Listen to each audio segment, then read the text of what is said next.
2015년 한 해를 다 저물어 가고 이제 올해의 마지막 주일을 맞이했습니다.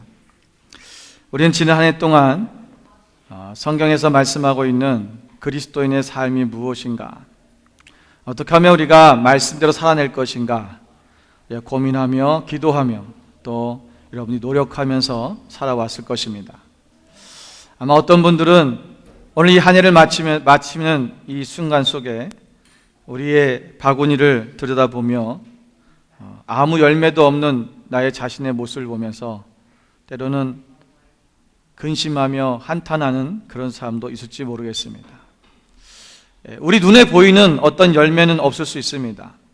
우리가 당장 보이는 큰 열매를 우리가 보지 못하지만 아마 우리 삶 속에 작은 한 부분이 우리 가운데서 변화되어져 가고 있고 또 바뀌어져 가고 있는 것들을 보게 될 것입니다.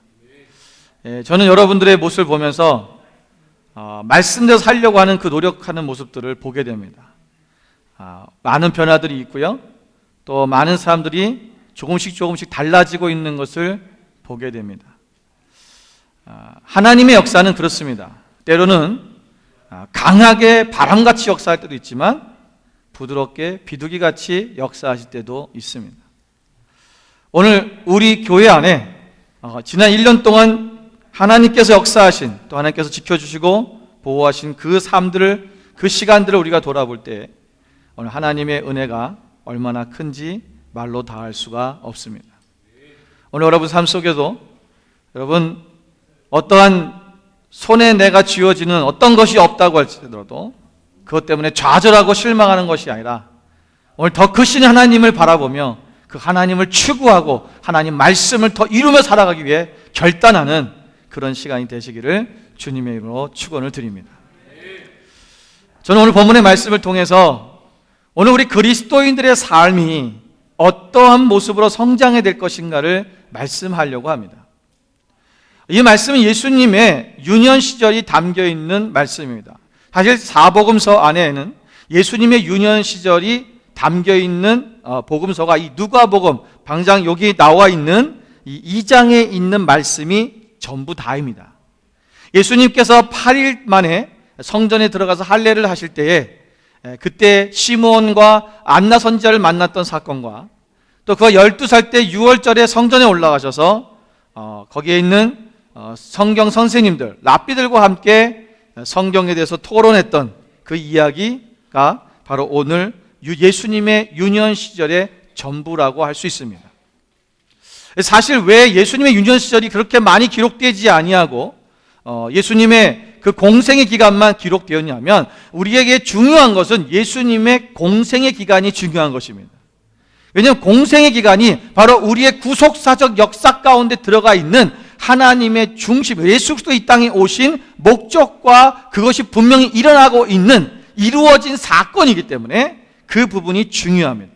예수님이 자랐을 때의 그 30세까지의 이야기에 대한 것들을 다 논하려면 성경에 기록할 것이 아마 부족할 것입니다. 그런데 왜 누가는 오늘 그 다른 복음서에서 다루지 않았던 그 예수님의 유년 시절을 이렇게 자세하게, 그게 많은 얘기는 아니지만 요 두 가지의 이야기를 기록했을까라는 거죠. 이것은 첫째는 이런 이유가 있습니다. 누가는 예수님께서 철저한, 아주 완벽한 인간으로 오셨다고 하는 인성을 가지신 분이라는 것을 나타내고 싶은 겁니다.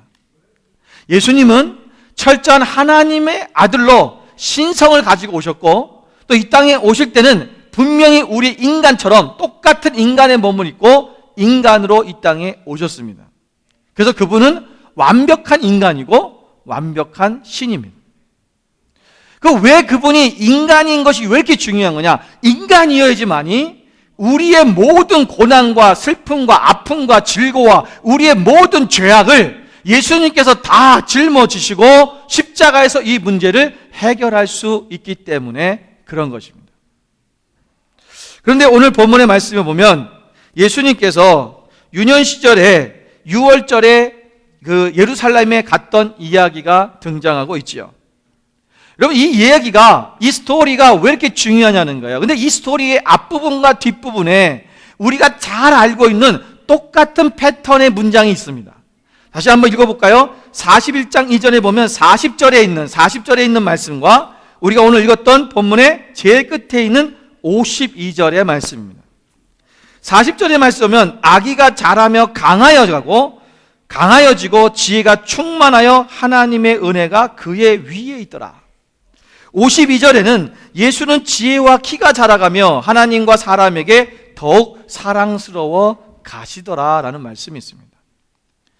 목사님들이 돌예배 드릴 때 많이 쓰는 그런 본문입니다. 그런데 여러분, 이 본문의 말씀은 우리가 돌예배 드릴 때 쓰라고 주신 말씀이 아닙니다.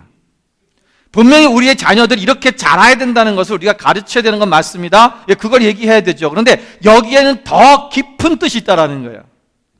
여러분 보면 오늘 이 40절에 있는 말씀은 예수님께서 지금 0세부터 12세까지, 다시 말하면 태어나서부터 12세까지 이야기입니다.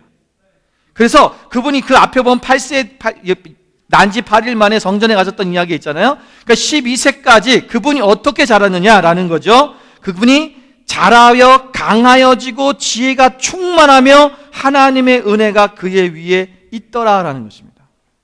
이게 0세부터 12세까지 얘기입니다. 그리고 뒤에 나오는 52절의 이야기는 12세부터 시작해서 12세 이후부터 시작해서 30세까지의 이야기입니다. 공생의 전까지의 이야기, 그게 바로 52절에 나오는 예수는 지혜와 키가 자라가며 하나님과 사람에게 더욱 사랑스러워 가시더라. 세 번째는 또 나오는데 30세부터 33세까지 공생의 기간 동안에 예수님의 이야기가 나옵니다. 이제 그 뒤에 다시 한번 말씀을 나눌 겁니다.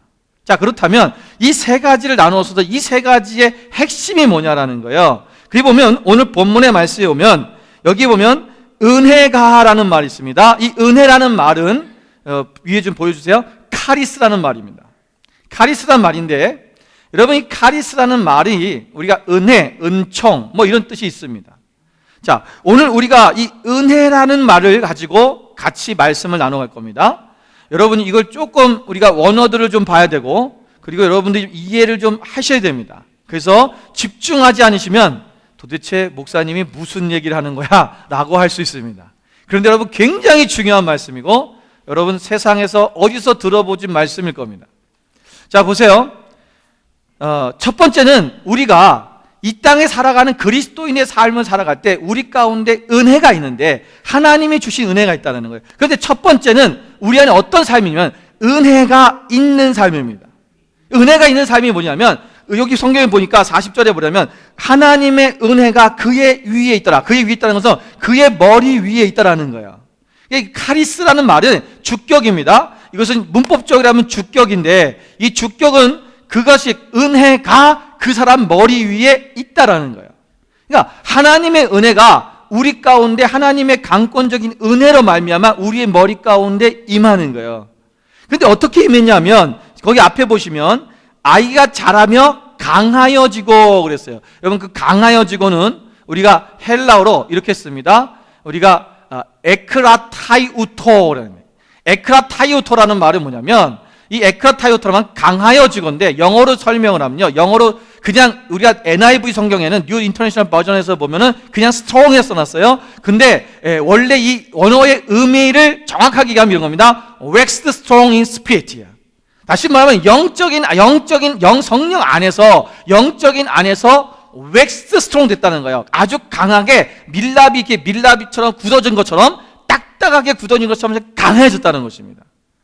여러분, 이게 뭐냐면 하나님의 은혜가 성령이 우리 가운데 임하시고 우리가 하나님의 은혜를 받으면 사람들이 어떻게 되냐면요, 막 그 은혜가 막 칵 굳어갖고 내가 하나님의 은혜 이거밖에 몰라요. 그래가지고 무슨 일이냐면 자기의 개인적인 신앙 속에 빠져버립니다. 그래서 내가 은혜가 있으니까 다른 사람이 눈에 보이질 않는 거예요. 아, 나 하나님 앞에 예배하고 내가 하나님 앞에 은혜 누려야 되니까 사람들을 신경 쓰지 않습니다. 그게 무슨 말이냐면 이런 거예요. 예를 들면 내가 은혜 받아야 되니까 여기 앞자리 제일 먼저 앉으려고 들어오면서 누가 여기 앉아있으면 야 일어나, 내가 여기 앉아야 돼, 내가 은혜 받아야 되니까. 또 우리가 막 교회에 들어올 때 막 어떤 큰 교회들은 그렇다고 하더라고요. 자리를 못 찾아갖고요, 들어올 때 문을 딱 열면 요이 땅 하고 막 달려간대요. 그래갖고 서로 들어가려고 막 서로를 해치고 밀어치고 막 이러면서 들어간다 하더라고요. 그 자기가 은혜 받아야 되니까, 내가 은혜가 있고 그걸 사모하니까 다른 사람들에게 배려하거나 그들에게 무슨 사랑하거나 그들을 신경 쓰는 것이 아니라 오직 나만 은혜 받으면 된다는 거예요. 이런 주의에 빠져버리는 경우가 있어요. 그런데 여러분, 이게 우리가 다 이미 경험한 것들이고, 우리가 이미 어떤 사람은 지금 그걸 경험하는 사람도 있을 거예요. 자, 보십시오. 예수님이 지금 예수님께서 부모와 함께 마리아와 요셉과 함께 6월절에 12살의 6월절에 예루살렘 성전을 갔습니다. 6월절에는 모든 사람들이 예루살렘에 와서 6월절을 지키는 거예요. 하나님의 성전에 있는 곳에 와서. 그런데 집으로 돌아가는 길에 마리아와 요셉이 가다가, 여러분 한 3일 찍길쯤 간 거예요. 왜냐하면 돌아올 때도 보니까 3일 정도 걸렸다가 3일 만에 예수님을 만났다고 하는 거 보니까 거진 3일 정도는 내려간 거예요.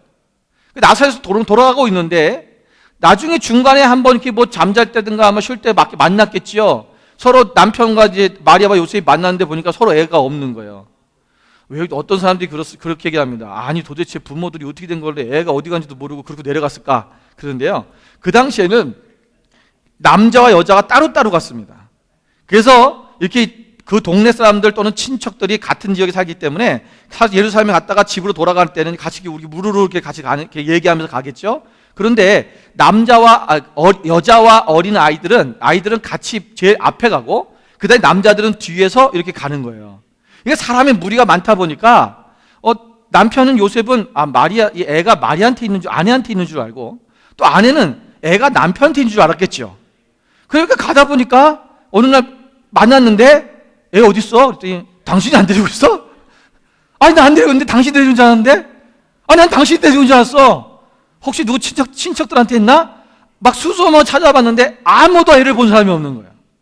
그래서 이 아이를 찾으러 다시 예루살렘으로 물어 애를 찾으면서 올라오다 보니까 3일 만에 성전에서 예수님을 만났어요.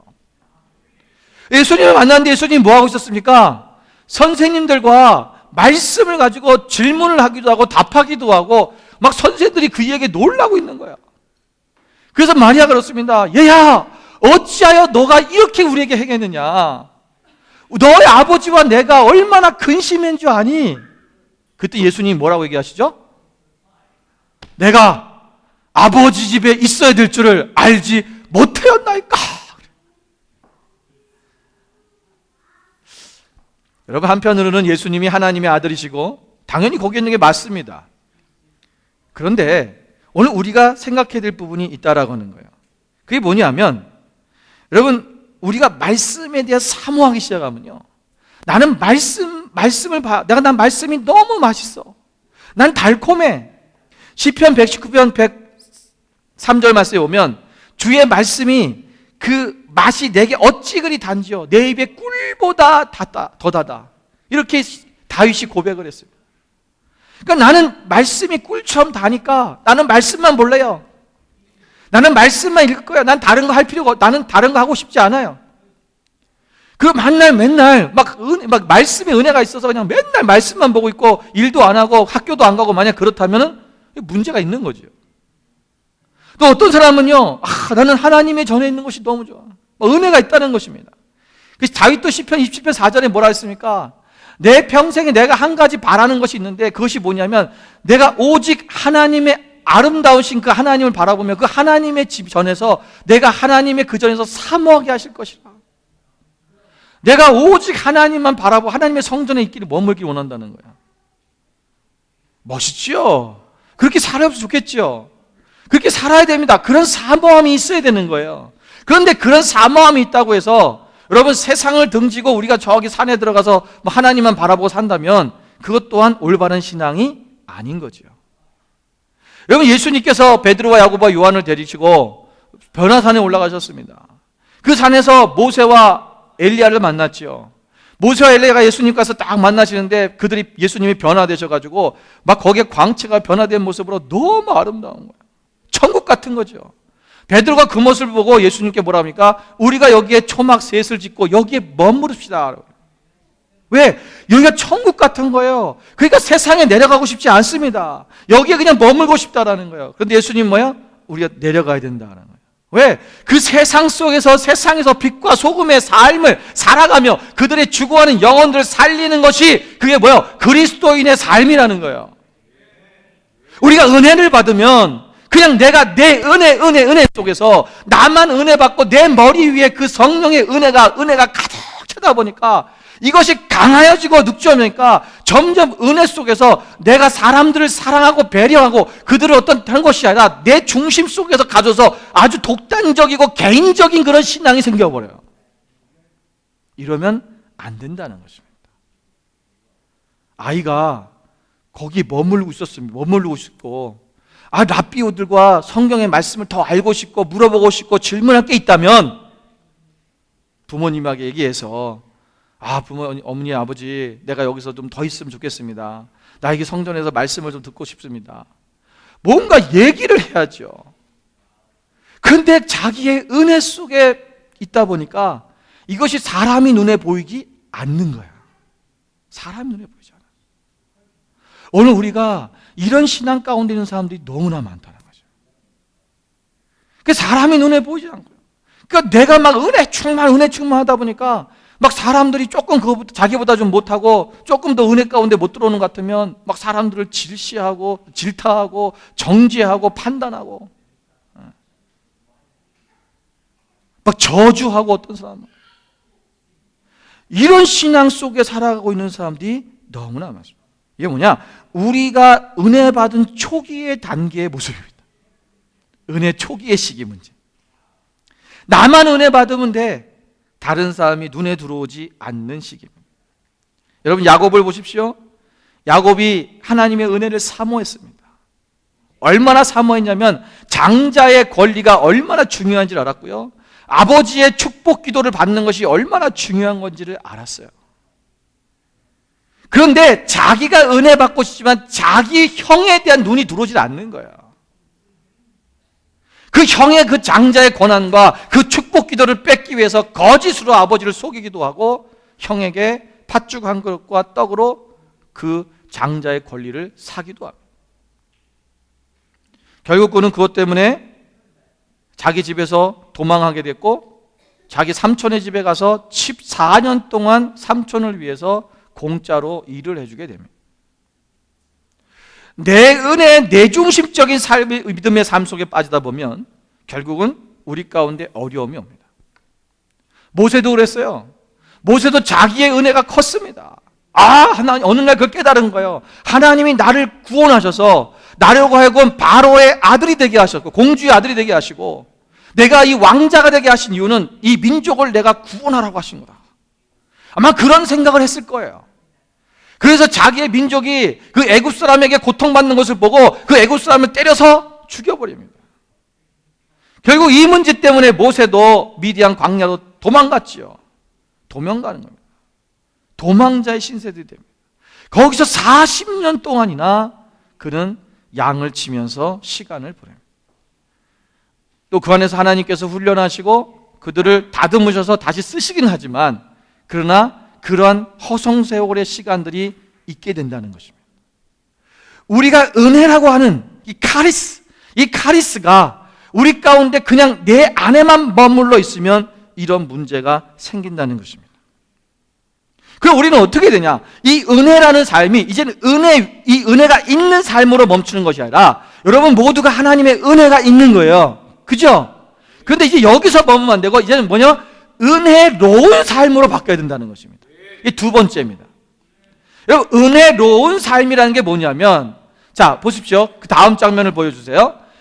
여기는 사랑스러워 가시더라. 근데 사랑스러워라는 말이 원어상으로는 카리티가 되어 있습니다. 여러분 카리티라는 말이 뭐냐면 카리스에서 온 건데 카리스의 역격입니다. 역격이 뭔지는 아셔요? 문법을 잘 모르시는 분들은 설명해 드립니다. 뭐뭐에게 할 때, 그러니까 누구에게, 어떤 사물이나 어떤 대상, 사람에게 있어 그 누구누구에게 영향을 끼치는 것, 누구누구에게라고 할 때가 역격입니다. 그러니까 은총과 호의와 너그러움과 기쁨과 은혜가 누구에게 전한다는 거예요. 오늘 여기 누구에게 했어요? 누구라 했어요? 하나님에게. 또 그리고 누가 했어요? 사람에게 사랑스러워 가시더라. 그러니까 하나님에게 사람에게 은혜로워진 거예요. 그러니까 전에는 자기만 은혜 속에 있었어요. 자기만 은혜 충만하고 남들이 안 보여. 그때는 저도 그런 시절이 있었고요. 예. 그러니까 막 예전에 제가 한참 하나님 은혜를 받았을 때요. 제가 이제 그때는 이제 하나님께서 이 잡을 그만두게, 청소를 그만두게 하시고 이제 하나님이 공급하신 힘으로 살게 하셨어요.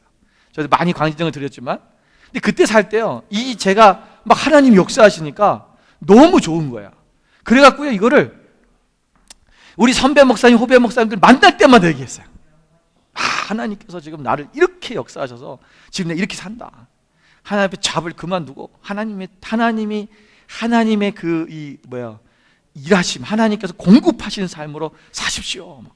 내가 하나님이 어떻게 나를 역사하고 계신지에 대해서 막 설명을 했어요. 저는 그러면 사람들이 와, 유목사 하나님이 그렇게 하시네? 나도 그럼 그렇게 하나님 앞에 좀 내려놓고 나도 하나님만 바라보고 하나님의 공급하신 힘으로 한번 살아봐야겠다, 이럴 줄 알았어요. 그런데요, 그런 반응이 아니라 완전히 정반대의 반응이 나타나기 시작했어요. 저를 싫어하기 시작했고 저한테 뭐라고 하시는 분도 생겼어요. 그렇게 해서 어떻게 살아? 그런 말 하지 마. 왜? 자기들은 일하고 있기 때문에. 그럼 반대로 뭐가 되는 거예요? 내가 그 사람들을 정죄하는 게 되는 거예요. 그러니까 자기들은 뭐 정죄감을 받고 있는 거죠. 왜? 나는 주의 종이야. 주의 종이니까 하나님 앞 믿음으로 이 잡을 딱 내려놓고 하나님 앞에 또 쫓아갔어. 그때 하나님 역사하셔요. 이렇게 얘기하니까 그 사람들 입장에서는 그럼 나는 믿음도 없고 나는 하나님도 잘 안 믿고 나는 믿음이 없어서 지금 이렇게 얘기하고 있는 거야? 내가 너보다 못해? 이런 생각이 드는 거죠. 그런 생각도 들면서 시기질투도 생기고, 또 반면에는 자기들을 향해서 뭐라고 하는 것처럼 정죄하는 정죄감이 스스로가 받는 거예요. 왜? 목사니까. 나는 그런 의도가 아니었어요. 나의 은혜를 나누어줘서 그들도 그 얘기를 듣고 하나님 앞에 쫙 나갔으면 좋겠다, 막 이런 생각이 해서 얘기해 줬는데 반응은 그게 아니었고 어려움이 왔어요. 그래서 제가 어느 순간에 이 얘기를 하면 안 되겠다. 여러분, 때로는요, 하나님이 그때 사람마다 주시는 은혜가 있고요, 각 사람에게 은혜를 주시는 시가 다를 때가 있어요. 내가 깨달았기 때문에 더 사람도 깨달아야 된다는 건 아니에요. 왜냐하면 그 사람이 스스로가 하나님을 깨닫지 못하면 때로는 우리의 간증이, 때로는 우리가 얘기하는 것이 그 사람에게 정죄감이 될 때가 있다는 거예요. 그래서 우리가 이렇게 된 것이 아니라 하나님이 이렇게 하셨습니다. 하나님이 어떤 분이신가를 얘기해야 돼요. 예. 내가 막 기도했더니 하나님 이렇게 역사하셨어. 이러버리면요, 결국 너는 기도 안 했기 때문에 그렇게 그 모양 그 꼴이란 얘기예요. 예. 너는 기도 안 했기 때문에 그 모양 그 꼴이야. 이게 우리 삶 속에서 이게 잘못되면 안 된다는 겁니다. 예. 그래서 여러분, 오늘 우리가 하나님과 사람 앞에 뭐예요? 은혜로운 사람이 되어지는 거예요. 은혜로운 사람. 자, 보십시오. 예수님께서 우리가 51절에 보시면 51절 성경 말씀 한번 보십시오. 스크린에는 안 뜰 겁니다. 51 성경책을 보세요. 51절을 같이 한번 읽어보겠습니다. 예수께서 함께 내려가사 나사렛에 이르러 순종하여 받드시더라. 자, 예수님이 지금 12살에 6월절 날 성전에 올라가실 때까지는 예수님도 은혜가 머리 위에만 있는 거예요. 자, 보세요. 왜 예수님인데 그러세요? 그러는데 그게 아니에요. 보세요. 예수님께서 지금 아직 완전한 인간의 모습, 미성숙된 모습이라는 거예요. 미성숙된 모습이에요. 자, 그렇기 때문에 예수님께서도 은혜 이거만 얘기한 거예요. 그런데 그분이 이제 나사렛에 오셔부터는, 그때 12살 이후부터죠, 30살이 될 때까지, 공생을 시작할 때까지는 자기 부모님에게 순종하고 받드셨다라는 거예요. 여러분, 그 가정 중에 이제 아버지가 돌아가시죠, 요셉이. 그리고 마리아가 과부가 됩니다. 그 과부가 된 어머니를 옆에서 공양하고 보살피고 했던 것이 바로 예수님입니다. 예수님은 어려운 아주 힘든 그러한 어린 시절을 보냈습니다. 그 풍족하게 막 어떤 하나님의 능력으로 막 밥 만들어내고 땅 만들어내고 이러면서 사신 게 아니에요. 그분 또한 인간으로서 가장 어려운 시기를 겪어왔다는 것입니다. 그런데 그분의 은혜가 자라가면서 그분의 하나님 안에서 자라가면서 이제는 어떤 일이 생겨났냐? 성장했다는 거죠. 그러면서 하나님과 사람에게 더욱 사랑스러워져 하시더라. 은혜로운 삶이 그 가운데 사람들에게 은혜로운 사람이 됐다는 거야. 전에는 자기밖에 모르던 사람이 이제는 은혜로운 사람으로 바뀌는 거야. 오늘 우리가 여러분 신앙에서 이 말씀을 통해서 오늘 예수님의 그 어린 유년 시절을 통해서 우리에게 가르쳐 주신 것이 뭐냐면 우리가 그냥 은혜 속에서 충만한 내 중심적인 그런 신앙생활에서 이제는 벗어나서 이제는 은혜로운 사람이 되어져야 된다는 것입니다. 여러분 에베소서 6장 1절에 보면 자녀들아 주 안에서 너희 부모에게 순종하라 이것이 옳으니라고 말씀하셨습니다. 오늘 부모님에게 순종하는 것 이것이 자녀의 도리입니다. 무슨 말이냐? 우리 삶 속에서 우리가 지켜야 될 기본적인 것들이 있다는 거예요. 이런 것들을 지켜가야 된다는 거예요. 내중심적인 신앙 안에 사는 사람은요 그런 모든 규칙과 이런 것들을 다 그냥 파괴해버려요. 왜? 은혜롭게 해. 은혜인데 뭐 이러면서 은혜로 넘어가. 여러분 은혜로 넘어간다고 해서 아무거나 넘어가면 안 돼요. 은혜로 넘어갈 게 있고 은혜로 넘으면 안 되는 게 있어요. 사람이 죄를 범하고 하나님의 법문을 떠나고 사람들을 해치고 때리는 사람들에게 어떤 피해를 주면서 그것이 은혜로 넘어간다 그러면 그거는 잘못된 신앙관입니다. 오늘 우리가 이제는 사람에게 하나님에게 사람에게 은혜로운 사람이 돼야 돼요. 그 삶이 된다는 것입니다. 그러니까 어떻게 하면 그런 삶을 살 것이냐? 빌립보서 2장 1절부터 8절 말씀을 같이 보겠습니다. 자, 이 말씀을 우리 같이 한번 읽어보도록 하겠습니다. 여러분 스크린을 보시기 바랍니다. 그러므로 그리스도 안에 무슨 권면이나 사랑의 무슨 위로나 성령의 무슨 교제나 긍휼이나 자비가 있거든. 자, 멈추세요. 자, 보세요. 자, 너희가 그리스도 안에서 무슨 권면이나 사랑의 무슨 위로나 성령의 무슨 교제나 긍휼이나 자비가 있거든. 이게 뭐야? 하나님의 은혜가 너희 안에 있다는 거야. 그 성령의 충만함이 있다는 거야. 여러분 자비, 위로, 이런 뭐 권면 이게 뭐야? 그리스도 안에 있는 이것이 뭐 은혜야. 한마디로 얘기하면 이 은혜들이 너희 안에 있으면 너희가 마음을 2절 읽겠습니다. 마음을 같이하여 같은 사랑을 가지고 뜻을 합하여 한 마음을 품어 아무 일에든지 다툼이나 허영으로 하지 말고 오직 겸손한 마음으로 각각 자기보다 남을 낮게 여기고 각각 자기 일을 돌볼 뿐더러 또한 각각 다른 사람들의 일을 돌보아 나의 기쁨을 충만하게 하라. 너희 안에 이 마음을 품으라. 곧 그리스도 예수의 마음이니 그는 근본 하나님의 본체이시나 하나님과 동등됨을 취할 것을 여기지 아니하시고 오히려 자기를 비워 종의 형체를 가지사 사람들과 같이 되셨고 사람의 모양으로 나타나사 자기를 낮추시고 죽기까지 복종하셨으니 곧 십자가에 죽으심이라.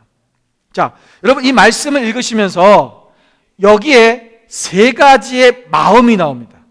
자, 무슨 마음이 나와요? 그냥 읽었죠? 생각하면서 읽으셔야 됩니다. 자, 세 가지의 마음이 나오는데 무슨 마음이 나와요? 첫 번째? 보세요 그럼 성경을. 아니면 자 이거 다시 열어주세요. 스크린 다시 열어주세요. 자, 첫 번째 2절 가주세요. 2절. 자, 여기 무슨 마음이 나와요? 한 마음이죠. 한 마음이 나와요. 자, 더 남겨주시고 여기 무슨 마음이 나와요? 3절에 겸손한 마음. 또 5절 여기 무슨 마음이 나요? 그리스도 예수의 마음. 자, 이 세 가지의 마음이 나오는데 보세요. 첫 번째는 한 마음을 가져야 되고 두 번째는 겸손한 마음을 가져야 되고 세 번째는 그리스도 예수의 마음을 가져라. 우리가 은혜가 우리 가운데 있다면 이제는 우리가 어때면 은혜로운 삶을 살아야 되는데, 이 은혜로운 삶을 살아가는 세 가지의 마음이에요. 이 마음이 우리 가운데 있어야 그런 삶을 살 수 있다는 거예요. 첫 번째는 한 마음인데, 한 마음은 뭐라고 그랬어요? 너희 안에 다툼을 버리고, 다투지 말라. 그리고 뭘 버렸어요? 허영을 버려라. 여러분, 이 허영이라는 말은 무슨 뜻이냐면 헛된 자만을 얘기하는 거예요. 자기 스스로가 어떤 헛된 자만을 가지고 있는 사람은요, 자꾸 사람들과 한 마음이 못 돼요. 그죠? 내 고집, 내 중심으로 살려가는 거죠. 셀피시가 강한 사람들이에요. 근데 오늘 그러니까 서로 다투지 말고 이런 허영으로 하지 말아라. 겸손한 마음은 뭐예요? 자기보다 남을 낮게 여겨라. 나보다 다른 사람을 더 높게 생각하라는 거예요. 저 사람이 더 잘났어. 저 사람이 더 나보다 나은 사람이야. 저 사람이 더 나보다 더 훌륭해. 이렇게 생각하라는 것입니다. 그렇게 사람에게 겸손한 마음을 가지는 거예요. 자기 일을 돌볼 뿐 아니라 어떻게 해라? 남의 일을 돌보는 것. 이것이 뭐예요? 남의 일을 돌봐주고, 자기 일을 돌보고 자기 일도 돌봐야 돼요. 나도 돌보면서 다른 사람들을 돌볼 줄 아는, 다른 사람을 배려할 줄 아는 이 겸손한 마음이라는 거예요. 그러니까 은혜로운 삶 속에 들어온 사람들은 뭐냐? 그 단계에 들어가는 사람은 다른 사람을 생각할 줄 아는 거예요. 다투지 않아요. 그들을 배려하고 그들의 마음이 무엇인지 알고 서로 하나 되려고 하고, 그와 함께 그 마음을 이해하려고 한다는 거예요. 이해해 주려고 한다는 거예요. 여러분, 이해할 때 다툼이 없는 거죠. 이해하지 못하면 다툼이 생기는 거예요. 한 마음이라는 건 뭐냐면 서로를 이해해 주는 거예요. 마지막 세 번째가 예수 그리스도의 마음인데, 예수 그리스도의 마음은 어떤 마음이었어요? 하나님과 동등됨을 취할 것을 여기지 않았다. 이게 주님의 마음 중에 하나예요. 그러니까 하나님처럼 살 수 있는데 하나님과 동등될 수 있는 그 높고 높은 보좌 가운데 계신 존귀하신 예수님이 이 자리에 있는 것을 이것을 취할 것을 여기지 아니하시고 이 땅 가운데 낮은 곳에 내려오셨다는 겁니다. 겸손이죠. 또 자기를 비웠다라는 거예요. 자기를 비우셔서 종의 형체를 가지셨다. 그래서 사람들과 같이 됐다는 거예요. 나를 완전히 비워냈다는 거예요. 또 사람의 모양으로 다 자기를 낮추시고 8절에 죽기까지 복종하셨으니 십자가에 죽으심이라. 예수 그리스도의 마음 뭐냐? 이게 한마디로 하면 십자가의 삶입니다. 온전히 내가 다 죽는 거야. 내 안에 나를 비우는 것입니다. 나의 욕심, 교만, 나의 어떤 자만, 내가 하고 싶은 욕망과 야망과 모든 나의 것들을 다 비워버렸을 때, 그래야 다른 사람에게 있어서 사랑스러워가는 거야. 그게 카리티가 되는 것입니다. 카리티, 예. 이게 카리티가 되는 삶, 이것이 우리 가운데 있어야 된다는 것입니다. 예. 이것이 은혜로운 삶이에요. 마지막 세 번째는 이제는 은혜를 주는 삶을 살아가야 되는 거예요. 자, 여러분 누가복음에는요, 이 카리스라는 말이 원어적으로 카리스라는 말이 6번인가 8번밖에 안 나옵니다. 제가 정확하게 지금 생각이 안 나는데 아마 8번인지 모르겠어요. 그거밖에 안 나와요. 이 카리스라는 단어 자체가. 그런데 이 카리스가 이제 역격을 해서 카리티가 됐고, 이것이 이제 또 다른 단어로 변형이 된 게 있는데, 그게 뭐냐면 에카리사토입니다. 자, 에카리사토, 카리스가란 말에 이것이 이제 변형된 건데, 에카리사토는 은혜로 뭐뭇을 주셨다라는 뜻입니다. 은혜로 뭐뭇을 주셨다. 그러니까 하나님께서 은혜로 누군가에게 무엇을 주신다라고 할 때, 주님께서 주신다고 할 때 쓰는 말이 이게 에카리사토입니다. 에카리사토인가. 자, 예, 근데 이 에카리사토가 여러분 우리 삶 속에서 이제는 이게 마지막 단계 가운데 우리가 예수님의 공생의 기간에 나오는 거예요. 자, 어디서 나오냐면 누가복음 7장을 보겠습니다. 누가복음 7장 21절입니다. 마침 그때 예수께서 질병과 고통과 및 악귀에 들린 자를 많이 고치시며 또 많은 맹인을 보게 하신지라라고 할 때, 이 보게 하신지라고 할 때 이 말이 이게 거기가 뭐냐면 이게 에카리사토야. 이게 뭐냐면 뭐뭐하게 하신지라, 뭐뭐를 주자, 은혜를 그러니까 맹인에게 보게 하시는 은혜를 주셨더라라는 거예요. 여기서 쓰는 단어가 뭐냐면 에카리사토입니다. 에카리사토. 자 보세요. 또 누가복음 7장 42절에도 똑같은 말씀이 나옵니다. 에카리스토 또 나오는데 갚을 것이 없으므로 둘 다 탕감하여 주었으니, 탕감하여 주었으니 할 때 이것도 은혜로 탕감하여 주었으니, 원래 원뜻이 그거예요. 원어로 따지면. 그래서 카리스토가 저기에 들어가요. 자 보세요. 예수님이 0세부터 12세까지는 카리티의 삶을 삽니다. 은혜가 충만하게 부어지는 거예요. 강하여지는 겁니다. 근데 12세부터 30세까지 공생을 시작하기 전까지는 예수님의 삶은 카리티의 삶을 삽니다. 사람들에게 은혜로운 삶이 되는 거예요. 그런데 30세부터 33세까지의 공생 기간 동안의 삶은 뭐냐면 에카리사토의 삶을 사는 거예요. 이제는 은혜를 주는 삶으로 바뀌어집니다. 우리가 마지막에 이제 해야 될 일이 뭐냐?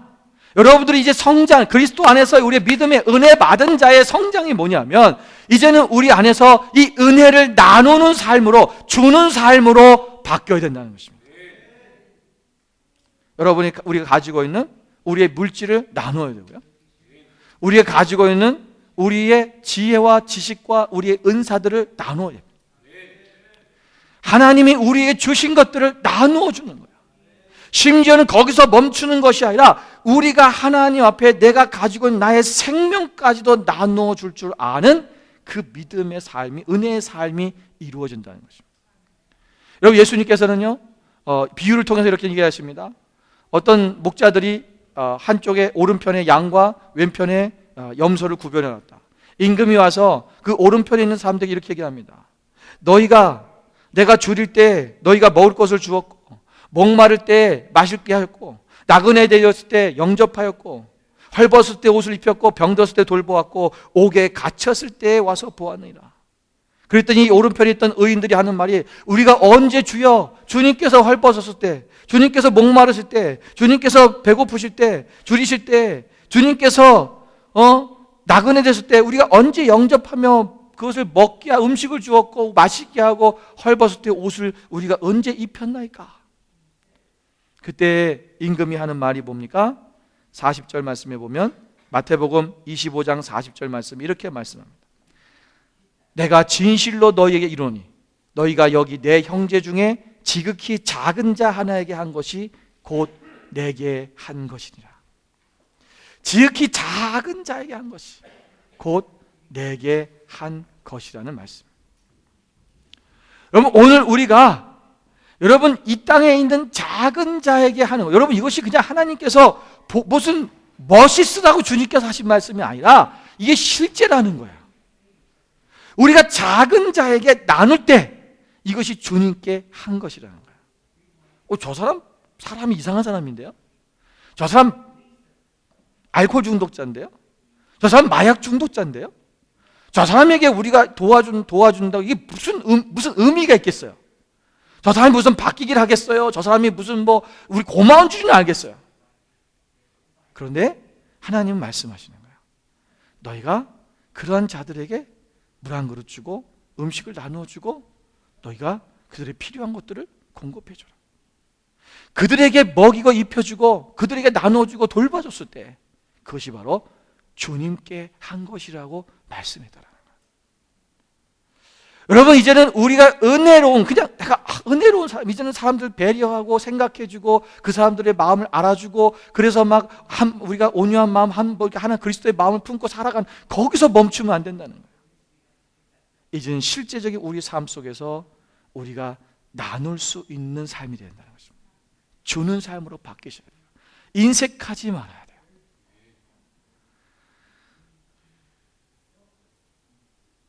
여러분, 무엇을 나눌 수 있겠습니까? 어떤 분들은 목사님, 그 있는 사람들 얘기고 저는 나눌 게 아무것도 없어요.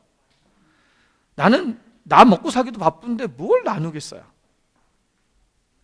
여러분, 우리는요, 나눈다는 것은요, 내게 있는 것, 내가 정말, 여러분 정말 많은 사람들, 부자들이 나누지 않아요.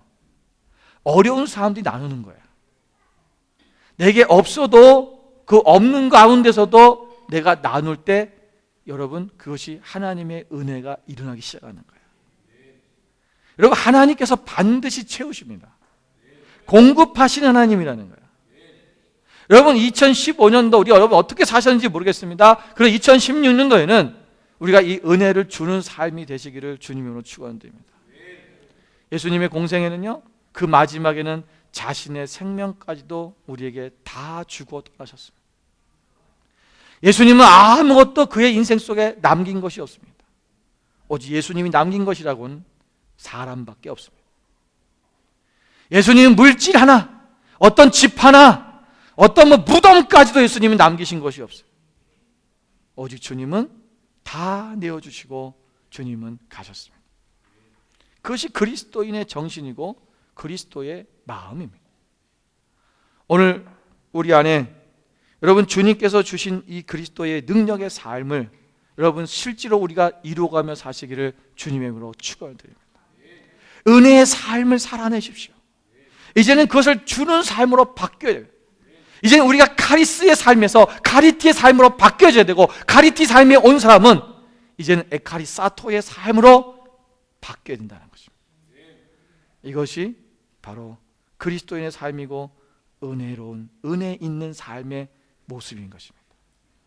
오늘 우리가 주님 안에서 정말 은혜가 충만한 그런 한 해가 마무리하며 또 새해도 그런 은혜를 충만하게 하나님 앞에서 받고 또 그것을 나누며 살아갈 수 있는 여러분 되시기를 주님의 이름으로 축원을 드립니다. 기도하겠습니다.